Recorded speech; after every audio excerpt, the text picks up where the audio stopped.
আল্লাহর কসম করে বলি, এবারের পরিবর্তন সেটা কোনো গণতান্ত্রিক পরিবর্তন ছিল না, বিপ্লব ছিল, অভ্যুত্থান ছিল। ট্রাম্পের উপর ভরসা করে, আমেরিকার উপর ভরসা করে, কিংবা ভারতের ভয়ে, চীনের ভয়ে, রাশিয়ার ভয়ে এই বিপ্লব থেকে কেউ সরে দাঁড়ায় নাই। আল্লাহর কসম করে বলি, ট্রাম্পকে টেনে আনো আর মোদিকে টেনে আনো, একটা পরিবর্তন হয়েছে।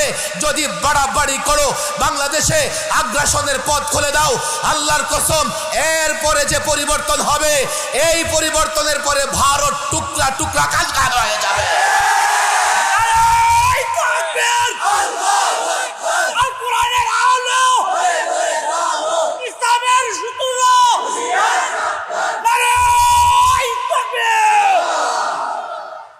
বলে হুজুর আপনারা ভয় পান না, আসতেছে আবার।